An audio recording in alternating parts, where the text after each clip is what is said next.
Je suis conseiller en placement. Alors, ce que je fais essentiellement, j'aide des gens à réaliser leurs rêves, leurs objectifs. Alors, la démarche consiste à faire de la planification financière. Puis, une fois que la planification financière est faite, on détermine la gestion de portefeuille qui doit s'appliquer et on gère le portefeuille, c'est-à-dire les placements REER, hors REER, ainsi de suite, de nos clients. Je suis conseiller en placement depuis mars 1983. Alors, ça fait déjà presque une trentaine d'années que je fais ça. Et j'ai fait cette pratique auprès de plusieurs grandes institutions financières canadiennes. Quand j'ai été nommé directeur pour la première fois, j'ai fait un grand meeting avec tout le monde pour leur parler un peu de comment les choses allaient se passer. Et vraiment, je pense que la première chose que je leur ai dite, c'était « Je suis handicapé visuel. Alors, si jamais je vous rencontre dans un corridor, tenez votre droite, là, parce que ça se peut que je ne vous ai pas vu, puis je pourrais vous rentrer dedans. Ou si vous me saluez, ça se peut que je n'en sois pas conscient. Puis si moi, je ne vous salue pas en retour, dites-vous que ce n'est pas par malice ou par snobisme, c'est peut-être juste que je n'ai pas remarqué que vous étiez là.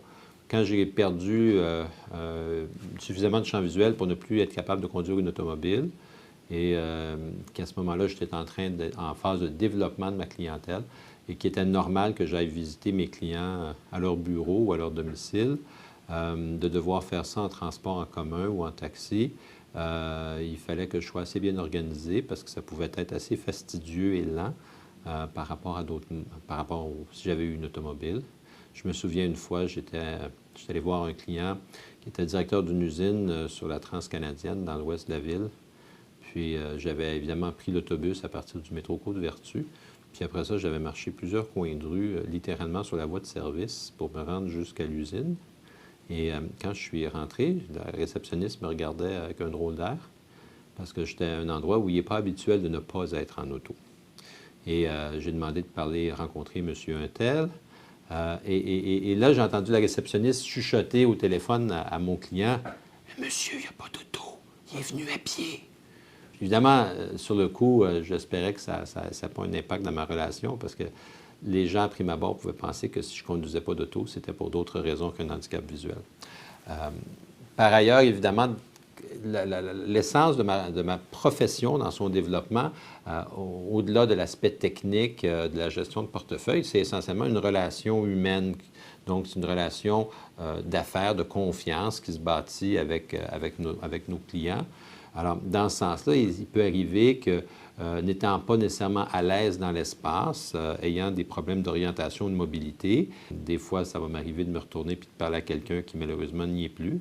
Alors, dans des circonstances sociales, ça peut donner j'ai l'air inhabituel dans des circonstances sociales. Alors, j'ai appris à trouver des trucs pour m'adapter dans ces circonstances-là. Alors, c'est de cette manière-là que mon handicap visuel se manifeste. Peut-être aussi le fait que les gens vont remarquer qu'à l'écran, le caractère des lettres à mon écran de travail est plus gros que de coutume. Des petites choses de ce genre-là qui vont, de temps en temps, peut-être susciter la curiosité. Mais si quelqu'un ne voulait pas faire affaire avec moi parce que j'avais un handicap visuel, eh bien, je ne voudrais pas faire affaire avec cette personne parce que je la tiendrais pour être sotte et pleine de préjugés. Alors, on me demande d'utiliser mon jugement. Alors, dans ce sens-là, l'handicap visuel n'intervient pas dans mon habileté de rendre service. Je travaille actuellement là où est-ce que je souhaitais travailler.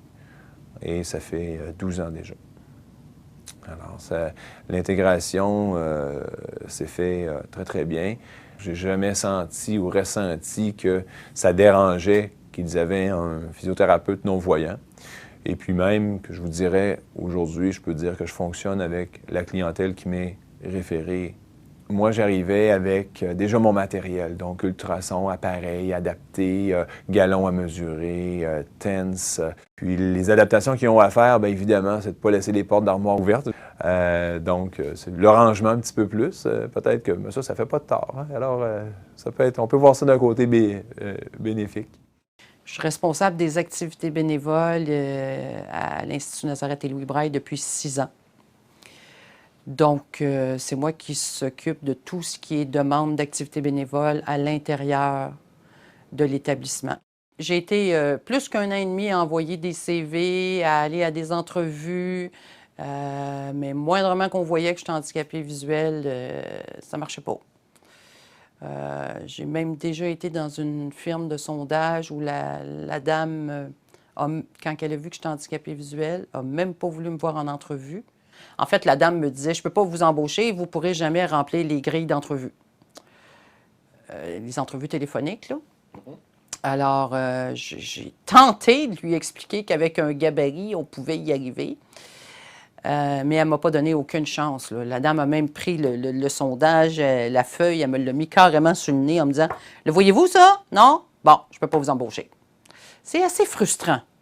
J'avoue que je suis sortie de là en pleurant. J'étais vraiment frustrée. Mais mon implication dans le milieu communautaire de la déficience visuelle a fait en sorte aussi que je me suis fait connaître, j'ai pris de l'expérience et j'ai toujours travaillé là, pas mal dans le milieu. Si elle faisait mon travail, une personne voyante ferait exactement le même travail que moi, il n'y aurait pas de différence. Puisqu'elle aussi travaillerait avec un ordinateur, une base de données, et, le courriel, par exemple. Donc, je ne pense pas qu'il y aurait de différence. Peut-être la seule adaptation qui a été faite, c'est de faire un formulaire qui était adapté au logiciel JAWS, là, à revue d'écran, pour que je puisse le lire. Je voulais retourner aux études pour obtenir mon diplôme,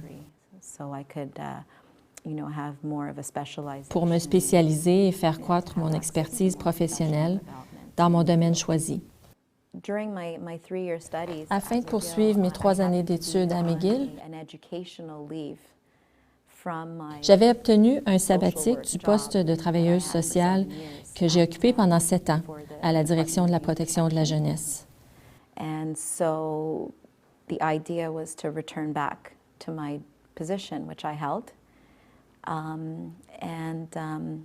Unfortunately, malheureusement, à mon retour, mon employeur considérait qu'il ne pouvait pas faire les adaptations nécessaires pour me permettre de faire mon travail de façon satisfaisante, malgré ma déficience visuelle.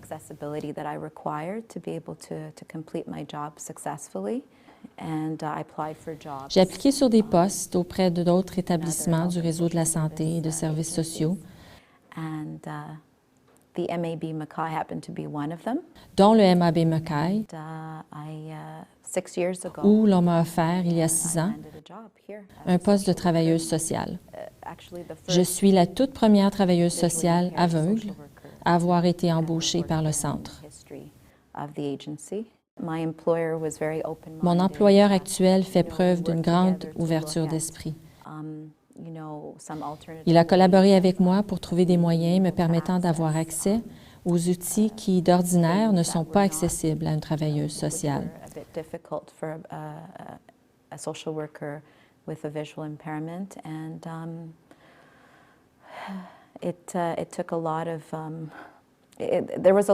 Cela a demandé beaucoup d'efforts, mais tout a fini par être planifié avant mon entrée en fonction.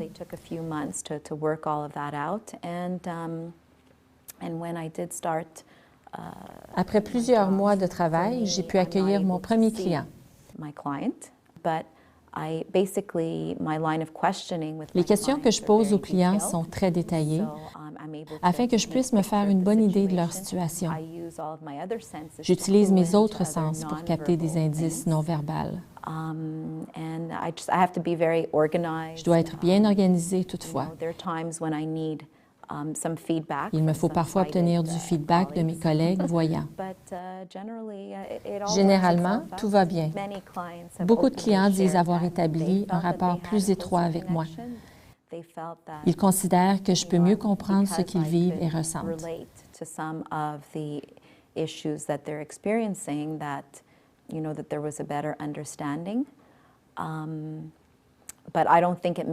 Mais je ne suis pas meilleure travailleuse sociale pour autant. Notre formation nous apprend à faire preuve d'empathie, tout en agissant avec le professionnalisme qui s'impose. I do think that it is a plus for me because Ceci when dit, I explain ma to- déficience when I, visuelle me permet de mieux explain to the expliquer aux client clients that, you know, the les benefits avantages of, let's offerts say, par l'usage de la you canne, know, learning how to car en use fait, a j'en cane utilise or, une. using adapted technology or things like that, I'm able to explain Mon approche ne not se fonde pas only seulement based sur on la theory, théorie, but also mais sur la based on, pratique. you know, practical Il en est de même knowledge pour la that I've technologie actually adaptée. experienced it. And so when they hear me talking about it, when Lorsque they les see clients me m'écoutent sitting in parler their de home cette technologie using, a laptop with et me adapted voient utiliser mon technology on it, ordinateur portable chez completing eux an pour interview compléter with une them, entrevue taking et prendre notes, des notes, they're able to put it into a context ils and voient le realize contexte that, et se disent « Eh bien, this ça actually marche. works, that this social Voici une worker travailleuse came here sociale qui s'est rendue chez with moi her avec guide son dog chien or guide with her cane, ou sa canne blanche she's pour using obtenir this des computer informations and, et m'aider dans mes you know, démarches. conducting an interview and getting all the relevant information to help me. J'ai For donc them, plus de it crédibilité. seems more credible what I'm saying. I just recently registered what is it called? Je viens tout juste de fonder une petite entreprise Sole proprietorship. dont je suis la seule propriétaire. And actually, my experience of being visually impaired, Ma déficience visuelle m'a poussée à trouver des ressources specific resources and services, et services communautaires spécifiques. coupled with working with people who Par are ailleurs, visually impaired en travaillant avec des personnes qui ont une déficience visuelle ou une autre déficience physique, inspired me starting my business. je me and suis also aperçue my que je other pouvais leur business offrir un coming précieux after. service. Basically, just in a nutshell, Et c'est ici que ma petite entreprise my entre en company, jeu. it's called, Je lui ai donné Guiding comme nom les Hand, services d'accompagnement Main Guide. in French, service d'accompagnement main guide. And basically, the services that will be offered are accompanying Je propose mes services d'accompagnement aux personnes qui en ont vraiment besoin. such services and from A to Z, basically. And Ma clientèle cible inclut les personnes âgées people with et various, celles vivant avec diverses déficiences, so people who are able to afford. ceux qui sont capables de défrayer les coûts des services que j'offre. Personally, I found myself Vous savez, in many je me suis souvent trouvée dans des situations où mes enfants ou mes amis ne pouvaient pas m'aider. Parfois, je ne trouvais même personne pour m'aider, même si j'offrais de payer pour leurs services. C'était très embêtant. Je dirais même frustrant. And I realized that there are many other people out there in the same type of situation. Je me suis dit qu'il y avait certainement beaucoup de gens qui vivaient dans la même situation, surtout les aînés. Particularly in the aging society that we're living in. I had a small private practice. Il y a plusieurs années déjà, après mon départ de la direction de la protection de la jeunesse Prior to coming et avant mon arrivée au MAB Mackay, j'ai exploité un service de consultation par téléphone. to MAB Mackay, and once I became employed here, I kind of put it on Une fois entrée en fonction au centre, j'ai mis ce service en attente. to start back my private practice. Je compte travailler de nouveau, mais à temps partiel, pour ma petite entreprise. Je compte faire des visites à domicile et aider les aînés, les adultes et les familles qui doivent relever le défi d'une déficience. With disabilities. Les premiers emplois ont été difficiles parce que j'avais pas trop confiance, puis j'essayais de chercher du mieux que je peux. Mais avec l'aide de Simon, ça a été facile comme recherche. Que c'est avec eux autres que j'ai eu mes emplois. Mais j'ai pas été quelqu'un qui changeait régulièrement d'emploi. Quand j'en avais un, j'essayais de m'appliquer puis d'avancer dans mon emploi. J'ai fait les balcons en fibre de verre. Ça, c'est simple comme travail, mais c'est difficile, c'est toxique et tout. Fait que je me suis orienté dans un autre travail, c'était la transformation de matières plastiques.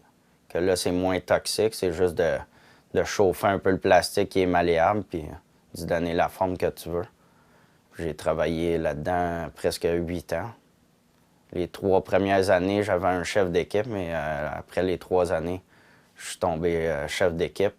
J'arrivais à me débrouiller, puis je demandais beaucoup de questions, puis je validais surtout mon travail après. Au lieu de le laisser aller, puis je validais, puis si ça allait bien, mais là, je continuais tout seul. Avec mon attitude, puis le respect que j'ai des autres, finalement, ils trouvaient à être respectueux au travers de ça. Puis quand ils ne l'étaient pas, je leur disais, ou je sortais une joke au travers de ça en leur disant. Fait que tu sais, j'apaisais un peu l'atmosphère au lieu de me choquer après ça. Puis les gens, en général, étaient bien sympathiques. Là, je travaille comme ouvrier de maintenance à l'Institut Nazareth depuis 1 an. C'est dans le fond mon 3e emploi depuis que je suis handicapé visuel. J'ai des tâches qui sont un peu régulières de courrier interne et de transfert des aides techniques parce qu'ils ont déménagé d'un autre bâtisse. Puis c'est un peu le déplacement de tous ces appareils, des aides techniques et tout dans chaque programme qu'on a ici. Puis le reste, ben, c'est déménagement de mobilier, de l'arrangement de postes de travail, installer des cadres, un caisson qui est brisé, j'essaie de le réparer. Un peu homme à tout faire, là, qui disent. C'est jamais la même chose. J'ai la préparation des salles aussi, le roulement, de m'assurer que toutes les salles sont propres et bien placées. L'arrangement des salles spécifiques quand il y a des réunions plus grosses, plus petites. Je rentre le matin, je regarde mes courriels, je regarde les demandes. Puis petit à petit, ma journée peut changer. Je peux le planifier le matin, puis l'après-midi, elle a tout changé. J'ai 4 entrepôts aussi que je dois garder propres et essayer d'entreposer du mieux que je peux.